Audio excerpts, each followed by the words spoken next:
Now you've got some idea of the four forces on the aircraft. Let's you and I talk about what actually creates the lift that makes an airplane fly. We can refer back to a guy named Bernoulli, I guess I should say, who I am told was Swiss, who did some experiments. And what he did is he forced moving air through a narrow point in a tube. Now, a narrow point in a tube is called a venturi. And he put some gauges in here and he measured the air pressure as it went through this narrow point in the tube. Now he found what I think is really fascinating things when he did this. What Bernoulli found is that when the air got to a narrow point in a tube, it has to speed up. And the interesting thing he found is with the gauge, he measures the air pressure where the air is going the fastest. And what Bernoulli found is at points where the air is going the fastest, the pressure is the least. There is a low pressure inside this venturi. Now, if we remove 1/2 of the venturi and take it away, you're going to find now we have an airplane wing. And you'll find exactly the same thing occurs in an airplane wing. The air going over the top of the wing gets forced out of the way. It resists compression. By the way, if you put air in a gallon jug and squeeze it, you can compress it. But free air is incompressible. So if you force air out of the way, it doesn't compress at all. What it does do is speed up to get out of the way. And Bernoulli's law says, and here's the trick, Bernoulli's law says at places where the air is going the fastest, like over the top of the wing, the air pressure is less. So over the wing of an airplane, what you really have is a low pressure area up over the top of the wing and a relative high pressure area underneath the wing. And that's that pressure differential that creates lift. That's what makes the airplane fly. You have low pressure over the top of the wing, high pressure area underneath the wing. And that pressure differential will occur anytime the air is flowing smoothly over the surface of the wing and conforming to the surface of the wing. Now let's you and I take a look at a couple terms the FAA wants you to know about. First of all, if you take a look at an aircraft wing, and if you draw a line from the trailing edge of the wing up here to the leading edge, that line is roughly called the chord line, and it points the direction the wing is pointed. Now if the wing is going this way, the wind will be coming from the opposite direction. They call that the relative wind because it's the wind relative or in relation to the wing itself. And so if the wing is going this way, the relative wind will be coming the opposite direction. Now this angle between the chord line of the wing and the relative wind is called the angle of attack. And the FAA wants you to know that, and they call that an acute angle, meaning it's the small way around, not the big way around. The small angle here is called the angle of attack. Now the FAA is going to ask you that terminology question, so let's you and I take a look at figure 1 back in the back of the book and the FAA pages back there, and they're going to ask you what is acute angle A here?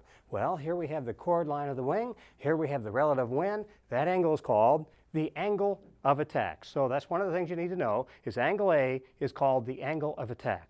Now, the angle of attack determines how much lift there will be on a wing. Let's you and I take a look at a wing actually flying in an airplane. Here's an airplane flying along and we have it in a wind tunnel with smoke going over it. And as you increase the angle of attack, the lift gets greater. But however, I said there's only lift as long as the air conforms with the surface of the wing. Now, when you get the angle of attack so high, the air can no longer conform with the surface of the wing. And instead of flowing smoothly over the surface of the wing, it backfills and burbles and eddies. Lift is destroyed and the aircraft is said to have stalled. Now let's take a look at a close-up picture of exactly what we just saw there. We increase the angle of attack of this wing, and as it increases, we change the angle of attack. The relative wind can no longer conform to the surface of the wing, and when it separates from the surface of the wing, and then it continues and burbles and backfills and eddies, you're going to find that lift is destroyed and the aircraft is said to have stalled.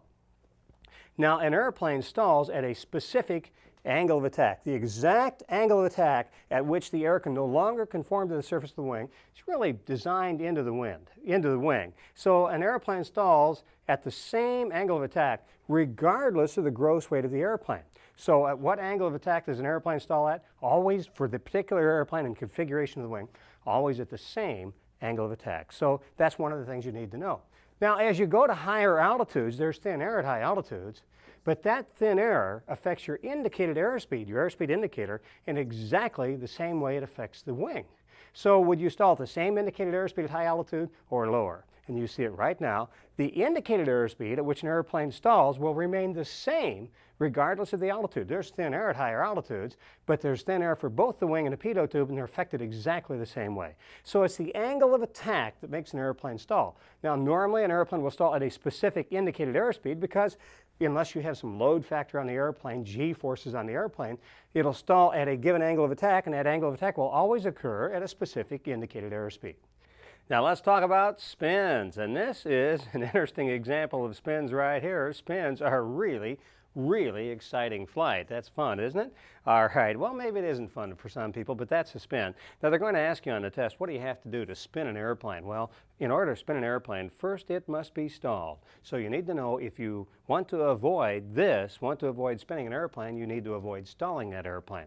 Now they're going to ask you, when an airplane is spinning, are both wings stalled or just one wing stalled? And the answer is, regardless of which direction the airplane is spinning, to the left or to the right, both wings are stalled. Why is it spinning, you might want to ask? Well, the reason it's spinning is because one wing is more stalled than the other, but both are stalled. So during a spin to the left, the FAA will ask you on the test, how are the wings? And the answer is both wings are stalled.